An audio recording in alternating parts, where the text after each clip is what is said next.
color in the back we'll tell you more about. And, of course, the cycling and the control stick in the left and right hands as well as the throttle.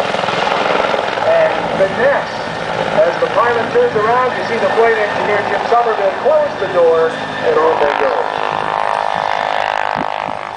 Véritable travail.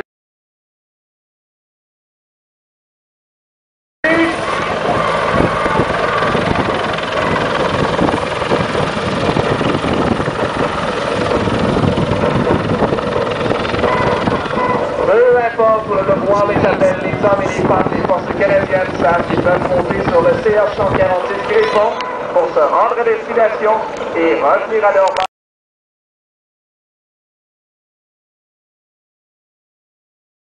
He's been in the force reserve for 23 years now. You see the amazing climbing capabilities.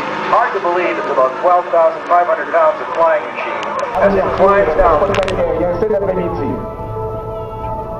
I was going to say, Michelle, should these ribbons come down in the spectator area, they're harmless, don't run away from them, don't run to them.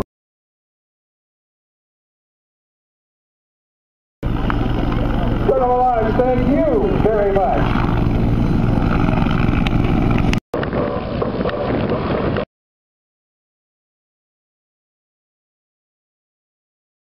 But our pilots are working very hard.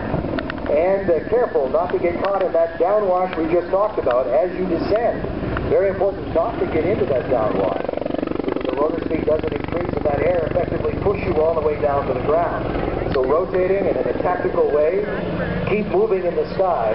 You can see that there is a rapid descent, and when they get down low to the ground support to bring in ammunition to support on the ground. So let's give a wave as they fly by pilot Captain Terry Wong, Captain Steve Seabrook, Flight Engineer Warrant Officer Jim Somerville, and the Griffin. What is that?